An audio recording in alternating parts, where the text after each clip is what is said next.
dans Projetez-vous, abordons la gestion de projet sans complexe, cette série de podcasts dédiée au management de projet.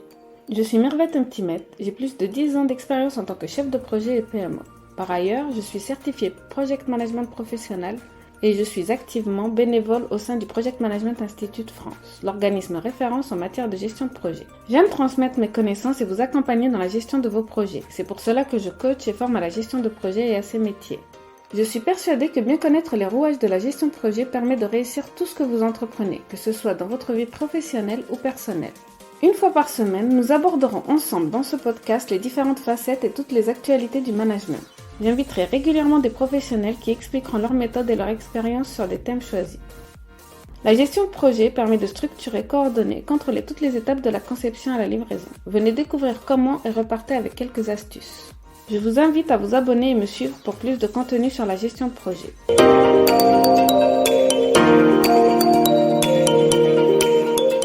Aujourd'hui, nous avons une invitée très spéciale avec nous, Hélène Lalou. Hélène est une conférencière et formatrice en management. Elle aide les managers à galvaniser leur équipe grâce à une gestion durable et humaine. Elle fait ressortir l'amour et la bienveillance dans toutes ses conférences. Elle a même été conférencière TEDx. Bienvenue Hélène. Bonjour, merci pour l'accueil. Hélène, peux-tu te présenter, raconter ton parcours, tes valeurs? Alors, pour faire une petite présentation rapide, donc déjà, je suis maman. Avant d'être conférencière et formatrice, j'ai été pendant 15 ans éducatrice spécialisée dans la protection de l'enfance. Donc, mon objectif, c'était d'accompagner au quotidien des enfants qui étaient séparés de leurs parents pour maltraitance, négligence. Et donc, c'était voilà, de leur apporter malgré tout plein d'amour au quotidien, malgré un début de vie qui était compliqué. Donc j'ai travaillé là-dedans pendant 15 ans, j'ai adoré ce métier, en foyer, donc voilà, et à l'aide sociale à l'enfance. Et puis les aléas de la vie ont fait qu'à un moment donné, je me suis plus sentie du tout alignée avec la façon de travailler, qu'on me demandait avec le peu de moyens, et c'était tellement plus aligné avec moi que j'ai commencé moi à me sentir assez mal. Et donc je m'ai pris conscience que là, il fallait que je change. Ça ne me correspondait plus du tout. Donc j'ai repris des études de psychologue, je suis devenue coach aussi. Et puis pareil, pendant mon école de coaching, j'ai pu à nouveau redécouvrir un peu mes rêves d'enfant, des choses que j'avais mis de côté pendant des années, et le fait de monter sur scène. D'où une réorientation aussi en tant que conférencière. Et puis voilà, tout ça m'a amené finalement, c'était pas du tout des choses qui étaient prévues, mais tout ça naturellement m'a amené à devenir à ce message qui compte beaucoup pour moi, c'est ce message d'amour. Donc tout mes activités sont liées à ça. Très bien, bah, bravo pour ce parcours. Je pense que c'est ce qu'il faut. Il faut avoir cette valeur est très très importante. Bah, j'ai vu donc formatrice, je vois aussi que bah, tu te formes beaucoup, que tu as envie toujours d'apprendre et tu as parlé dans ton parcours par exemple comme tes conférencières, juste l'école des conférenciers et bah, qu'est-ce qu'elle t'a apporté cette école des conférenciers et comment prend en compte tous les apprentissages au quotidien de cette école de conférenciers. En fait, j'ai fait cette école de conférencier parce que déjà, au départ, moi, je suis une très, très, très grande timide. Et pour moi, c'était juste impossible de pouvoir prendre la parole devant 3 personnes en réunion. Ça me tétanisait vraiment. Donc, quand l'envie m'est venue, je me suis dit, mais tu ne connais absolument rien à la prise de parole en public. Comment tu peux faire? Tu démarres de zéro. Donc je me suis dit, allez, cherche à savoir s'il y a des formations. Donc j'ai trouvé une super formation d'école de conférencier qui a lié énormément de choses, que ce soit comment écrire une histoire, donc des bases de storytelling. Ensuite, tout ce qui est comment se positionner et avoir une posture sur scène, parce que c'est loin d'être évident, et surtout aussi tout un travail autour du message à délivrer, parce que finalement faire des conférences en entreprise, c'est quand même assez spécifique. Ça demande de bien connaître le public qui est en face de soi. Ça demande de bien savoir quelles sont les problématiques vécues par les managers, par les équipes, par la direction. Et donc, avoir une vision vraiment globale de ça et bien précise, c'est pas évident de l'avoir quand tu connais rien du tout et quand tu viens comme moi dans le monde du social. Et donc, cette école, elle m'a vraiment appris à lier tout ça pour au final réussir à délivrer un message impactant sur scène, que ce soit en 30 minutes ou en 1 heure ou en 1 heure et demie, ce qui est finalement très court. Mais l'objectif, c'est qu'en peu de temps, tu puisses impacter les gens d'une manière ou d'une autre avec un message puissant, fort, et aller surtout droit à l'essentiel. Donc bien connaître les problématiques du public, bien savoir quel est leur quotidien, et que chacun puisse réussir à s'identifier au message que tu délivres. c'est ultra important. Et puis aussi, il y a toute cette notion de garder finalement l'attention des personnes pendant 1 heure, ce qui n'est pas non plus évident. Donc, cette école des conférenciers était essentielle et c'était une vraie, enfin voilà, une école où j'ai appris énormément de choses pour réussir à faire des conférences de qualité où chacun s'y retrouve. Ben, c'est très très bien. Et puis tu me laisses vers la transition. Depuis, donc tu as pu faire, je pense, plusieurs conférences justement en entreprise et pour les managers. Donc je voulais te demander déjà d'une part, quels sont les types de sujets que tu abordes justement dans ces conférences et pour toi, quelles sont les valeurs concrètes que tu veux véhiculer pendant ces conférences? Est-ce que tu as quelques idées de sujets ou des idées de thèmes et qui sont demandés par les entreprises et qui sont tes thèmes de prédilection?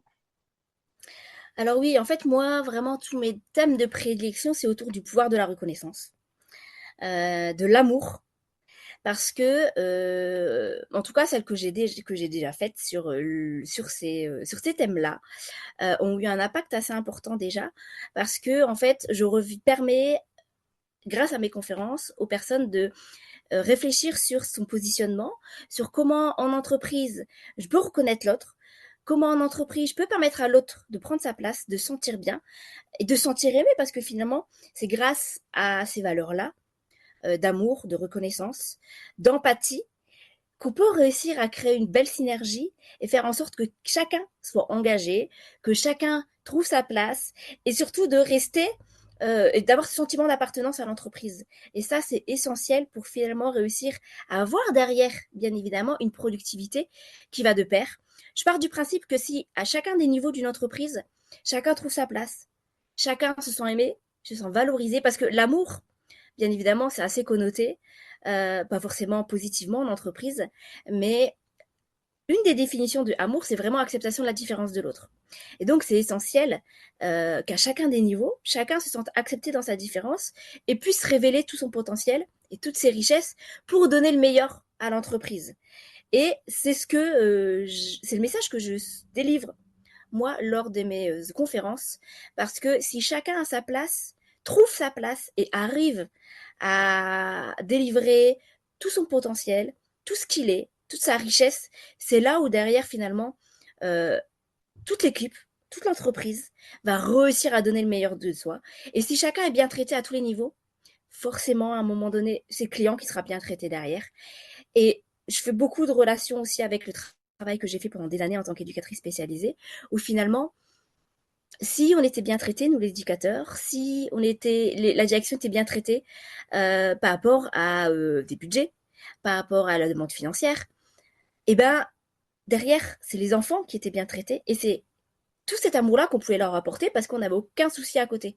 Et j'ai repéré pendant ces années d'éducatrice que euh, les moments où les enfants étaient le moins bien, c'est les moments où les éducateurs et où l'équipe était le moins bien. Ça a une vraie répercussion. Et finalement, c'est les enfants qui trinquent derrière. C'est exactement pareil en entreprise. C'est finalement toujours les clients qui vont trinquer derrière. Donc, c'est tous ces messages-là autour de la reconnaissance de la place, de l'amour et de l'empathie que je délivre et que je trouve primordial. Ben, c'est très bien. Moi, quand tu me dis ça, je pense tout de suite à cercle vertueux. Et ça, si tous C'est ça. les maillons de la chaîne sont bien, ben, ça va bien se comporter. Et donc, dans tes expériences avec les entreprises, que ce soit en formation ou en conférence, je pense que si on fait appel à toi, des fois, c'est que les situations sont assez critiques ou des fois, ben, c'est juste, c'est bien quand on pense en prévention, mais souvent c'est en réaction ou des choses comme ça. Est-ce que tu as des exemples?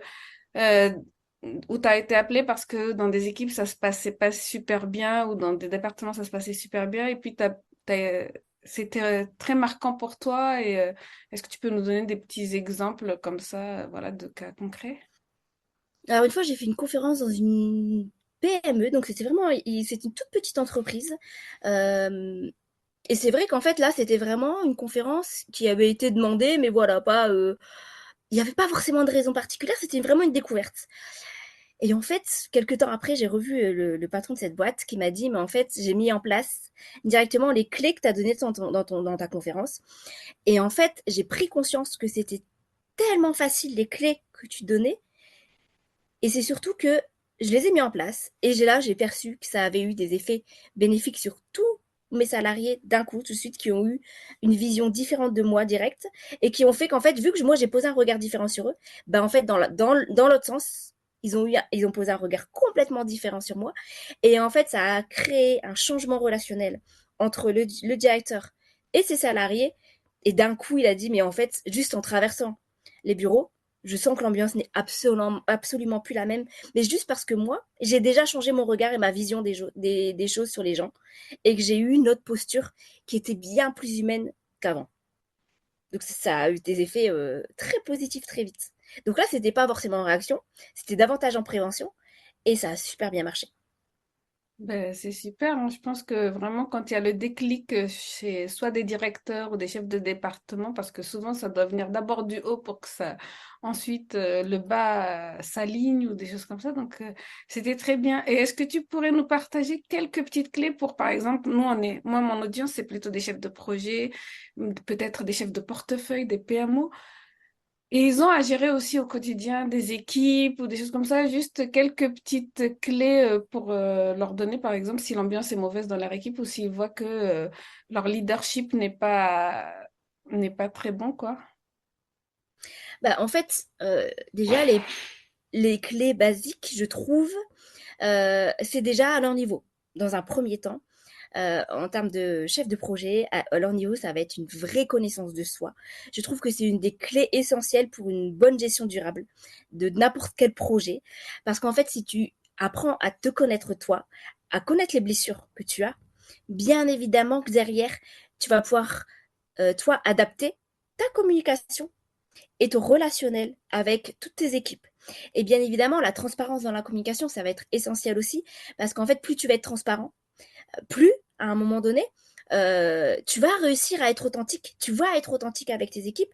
Et bien évidemment, que ça fonctionne pas, qu'il y ait des couacs ou pas, bah en fait, on t'en tiendra pas rigueur parce que tu as eu cette forme de transparence. Mais cette transparence, pour moi, elle n'est possible qu'à une condition, c'est que toi, en tant que chef de projet, tu aies une vraie connaissance de toi, que tu arrives à remplir, j'aime beaucoup cette expression et je l'utilise très souvent, c'est comment chacun, des chefs de projet, des directeurs, des managers, arrive à remplir son réservoir d'amour pour pouvoir, à un moment donné, que ce réservoir d'amour déborde et puisse aller sur les autres, dans le but vraiment de pouvoir rester aligné avec soi-même et qu'il y ait une vraie vision cohérente des choses pour tout le monde, déjà pour soi, et ensuite pour les autres. Et donc, je trouve que c'est déjà ces clés-là, basiques, qui pour moi sont essentielles, et c'est un impondérable, c'est vraiment ces connaissances de soi, ces communications qui va être transparente, et également toute la partie euh, être un exemple. Je trouve qu'on n'en parle pas assez de l'exemplarité. Être un exemple pour les autres, c'est vraiment cette phrase de... Je ne l'ai plus en tête exactement, cette phrase, mais d'être à l'inverse de fais ce que je te dis parce que je fais ou un truc comme ça. Bah, c'est tout l'inverse en fait. Je trouve que au contraire, c'est comme les enfants. Alors ça peut paraître traîné, mais c'est on apprend, les enfants apprennent en voyant, en observant les plus grands. Et ben c'est pareil en fait, on continue, on apprend, même en tant qu'adulte, aussi par cet exemple qu'on nous donne. Et ce truc-là, on le perd, je trouve. Et je trouve ça dommage parce que par l'exemple, c'est ce qui va apporter cette confiance aussi dans son manager, dans son directeur. Si par l'exemple, tu te dis, bah oui, je peux avoir confiance en lui. Donc il n'y a aucun risque pour moi. Je suis sécure. Donc si j'évolue dans un environnement sécure, avec un vrai attachement sécure à ma boîte, à mon manager, et ben en fait ça change la donne complète. Tout à fait d'accord avec toi, moi. Pardon. Moi, dans plusieurs des équipes dans lesquelles j'ai travaillé, on voyait que ça se passait le mieux lorsque le manager était transparent, lorsque la communication était claire, il y avait des bonnes directives, lorsque, ben, comme tu dis, on commence le cercle vertueux. Par contre, lorsque le manager a une posture de ben, je donne que les informations que je veux donner, j'en garde une certaine quantité pour moi, les équipes restent dans le flou, les équipes ne savent pas exactement si leur travail va bien rentrer dans la stratégie ou pas. Et donc, ben, des fois, l'équipe ne sachant pas, ou un membre de l'équipe ne sachant pas, il va faire un travail et puis s'il se fait réprimander par le manager parce qu'il n'a pas la vision complète, Et ben, je pense que ça rentre dans l'inverse d'un cercle vertueux là, et ça fait que la communication peut se couper totalement et faire que les objectifs ne sont pas rencontrés puisque les membres de l'équipe ne savent pas exactement ce que sont les objectifs et puis ils sont sur la posture de la négation, c'est-à-dire dans le rejet, le refus, et puis le manager qui ne veut pas tout donner comme information, il est mécontent du travail de ses équipes, et puis après il faut rattraper cela face aux clients aussi. Donc C'est il y a ça. toute miscommunication comme on dit en anglais, mais ce manque de communication qui peut vraiment générer des mauvais résultats au niveau des projets, de l'entreprise, des objectifs. Tout Merci à fait. beaucoup pour ces petites clés. J'espère que les auditeurs auront bien écouté et auront bien pris note de ces petites clés. J'ai vu aussi que tu avais fait une conférence TEDx. J'avais envie que tu partages avec nous un petit peu ton expérience et le message que tu as transmis lors de cet événement. Et comment tu as été Alors, contacté, surtout, excuse-moi, comment tu as été contacté auparavant et comment tu es arrivé avec cette opportunité. Alors ça a été, assez bizarre parce qu'en fait, en général, les TEDx, comment ça se passe? C'est que toi soit premièrement tu, postules et là, tu attends une réponse, soit c'est eux qui viennent te chercher. Mais tu postules par un biais du site internet de TEDx, donc c'est en fonction de chaque TEDx et c'est quand même très codifié. Et en fait là, moi, ça s'est passé complètement différemment, c'est que je connaissais quelqu'un qui avait déjà fait un TEDx et qui m'a dit: «Je te donne le mail de cette personne. Si tu as envie», en sachant que je n'étais jamais montée de toute ma vie sur scène, j'avais jamais pris la parole de toute ma vie. Est-ce que tu as envie? Tu m'as dit que voilà, tu rêverais un jour faire un TEDx. Tu as le mail, fais comme tu le veux, comme tu veux. Je me suis dit, allez, un jour, vas-y, tu t'envoies ce mail. J'ai envoyé ce mail avec aucun espoir, mais vraiment aucun, parce que je me suis dit, de toute façon, j'ai jamais pris la parole de ma vie en public. Et puis, je suis tellement tétanisée que ça m'arrangerait, d'ailleurs, de ne pas être prise. Vraiment. Finalement, j'ai eu un retour de mail positif. Et elle me s'est dit, ah, mince, faut y aller maintenant, tu peux plus faire machine arrière. C'est ta plus grande peur, mais allez, c'est que c'était pour toi. Et donc j'ai préparé ce TEDx et le thème du TEDx principal, c'est comment reprendre le contrôle de sa vie. Et donc moi je l'ai fait sur mon histoire de vie, qui est une histoire d'abandon et d'adoption. Et donc j'ai vraiment fait tout un TEDx sur finalement le pouvoir de l'amour, le pouvoir du pardon, et de comment prendre sa place quand dès le début de ta vie, finalement, soit t'as pas eu de place, soit t'avais l'impression de pas mériter ta place, soit t'aurais pas dû vivre, et qu'on t'a déraciné. Et donc j'ai vraiment fait, moi, mon TEDx là-dessus pour vraiment redonner un espoir en disant, mais tout le monde a sa place ici, tout le monde peut prendre sa place, quoi qu'il arrive, que tu aies eu un début de vie compliqué, que tu aies eu des traumatismes dans ta vie, que tu aies eu des parents ou un entourage pas forcément contenant ou contenant. En fait, t'as pas à mériter une place. T'as pas à devoir prouver que comment dire, t'as pas à prouver que ta place sur Terre, elle est là. Comment dire, euh, en fait, t'as pas à prouver à personne pourquoi tu es sur cette Terre. Et moi, je trouve que ce message, il y a tellement de personnes sur cette Terre qui manquent de confiance en soi, qui n'ont aucune estime d'elles-mêmes, qui s'aiment pas pour plein de raisons différentes. Et je trouvais que ce message d'une petite fille, d'un bébé qui a été abandonné, qui n'a pas été aimé, qu'on a rejeté dès la naissance, à qui on n'a pas donné l'amour qu'elle méritait, parce que tout bébé mérite un amour normalement. Et ben venant d'une personne qui n'a pas eu ça, je trouvais que c'était ultra puissant de se rendre compte qu'en fait, oui, on peut déjà démarrer la vie, une vie de merde, quoi, dès le départ. Et finalement, tu peux apprendre à t'aimer, tu peux apprendre à pardonner, et tu peux derrière créer une vie alignée avec qui tu es, et une vie remplie d'amour. Et c'est pas parce que tu n'en as pas eu que tu peux pas en donner plein.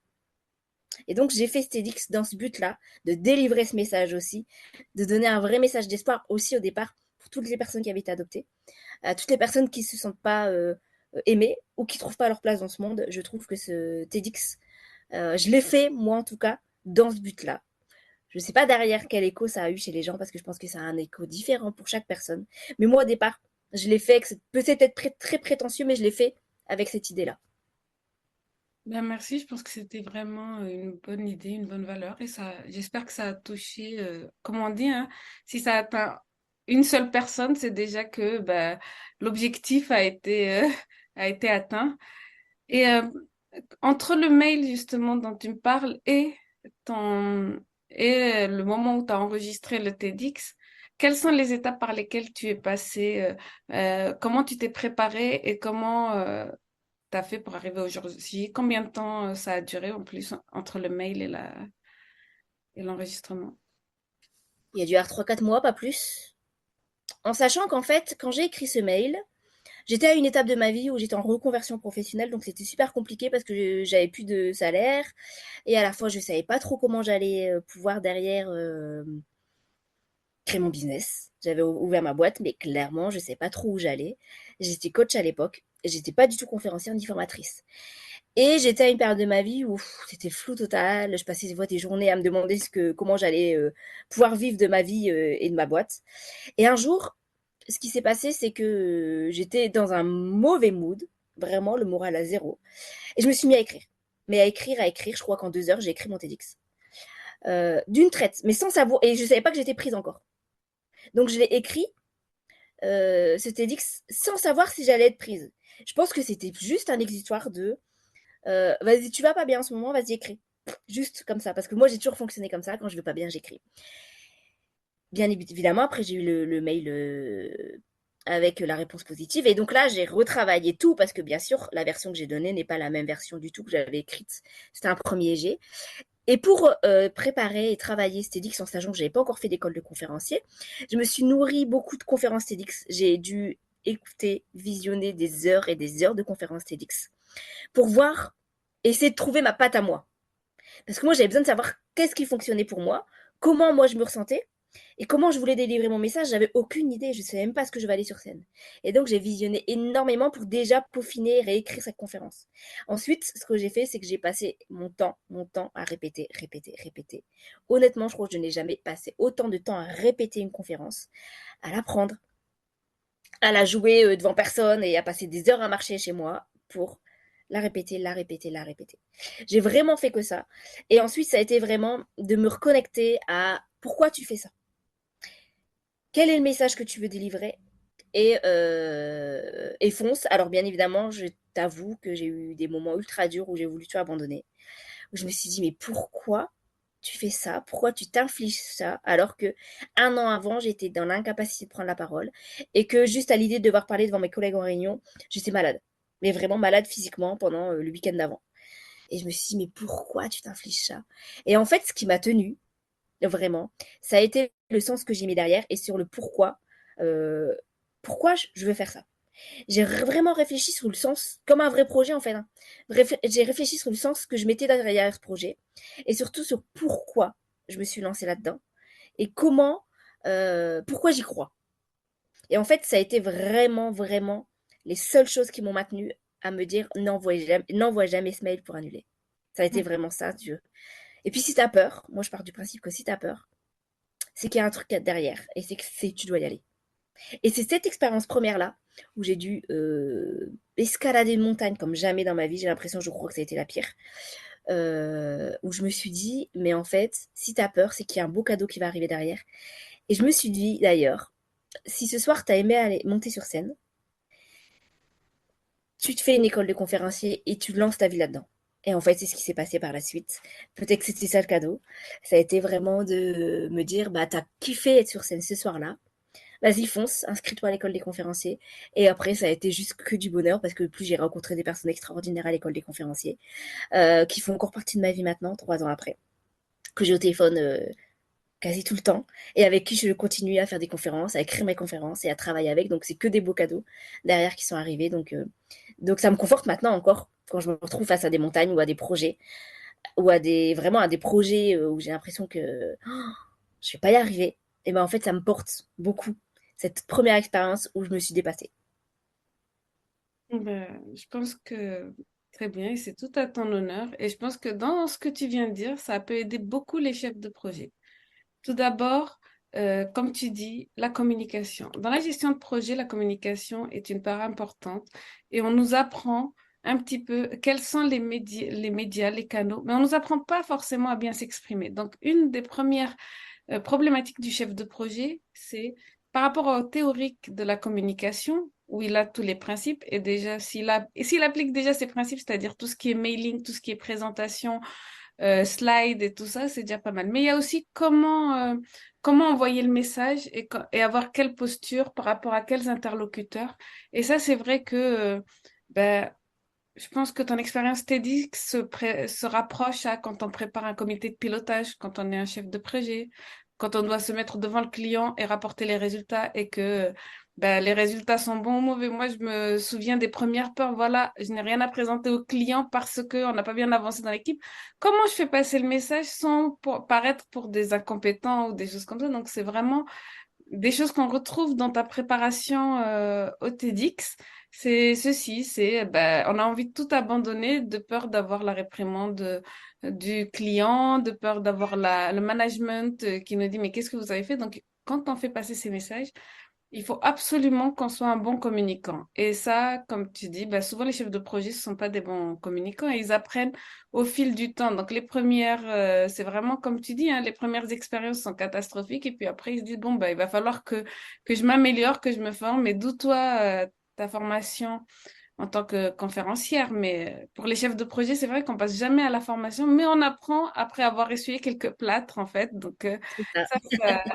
ça me rejoint beaucoup, beaucoup. Et puis, ben, moi, je vois ce TEDx comme un accomplissement aussi, comme un objectif. Et puis, pour moi, c'est un projet aussi d'avoir fait le TEDx ou de proposer des conférences et tout ceci. Donc, c'est vraiment, les chefs de projet, ils doivent vraiment ne jamais oublier l'objectif. Si on perd de vue l'objectif, eh ben, on ne sait plus comment y aller et puis on peut rapidement, comment dire, bah, se tromper et rapidement se Se perdre. perdre. Et la satisfaction client ne sera pas au rendez-vous. Donc, ben, merci beaucoup pour avoir rappelé cela, pour pouvoir aussi montrer par ton expérience comment ben, certains chefs de projet, des fois, il y a des hauts et des bas dans la chefferie de projet. Dans un projet, il y a des hauts et des bas. Et des fois, quand on arrive au bas, eh bien, on essaye de remonter. Et puis, ben, la volonté de toujours se former, de toujours gravir cette montagne, je pense que c'est un message qui est très, très important, qui est différent de celui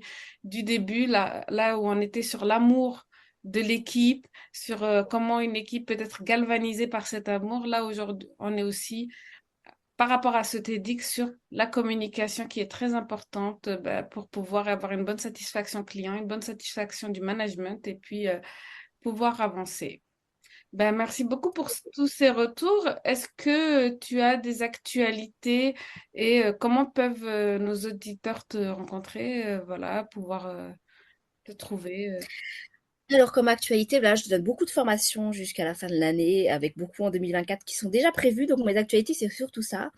Une conférence en décembre, grand public sur Paris, je vais communiquer bientôt dessus. Donc, en fait, ça va être sur LinkedIn, où les auditeurs peuvent me retrouver parce que je communique beaucoup sur toute mon actualité sur LinkedIn.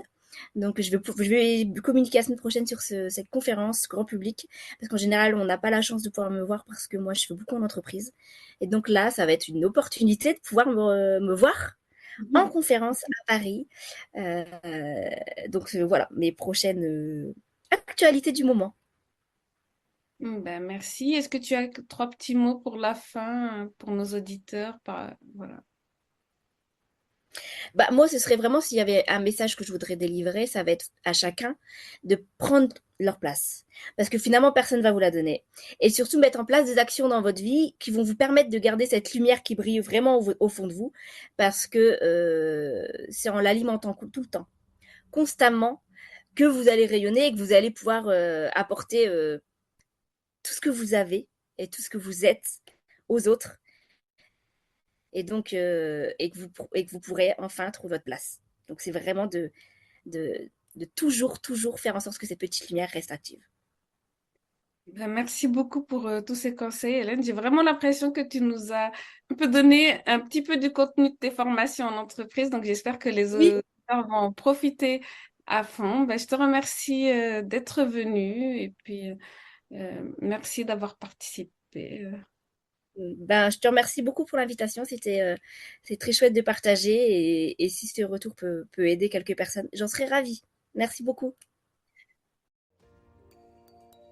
La gestion de projet est un domaine passionnant et stimulant. Et j'espère que le podcast Projetez-vous vous apportera des connaissances précieuses et des conseils pratiques pour améliorer vos compétences en gestion de projet. Que vous soyez un chef de projet expérimenté ou que vous débutiez dans ce domaine, vous trouverez ici des informations pertinentes et des exemples concrets pour vous guider avec le succès de vos projets.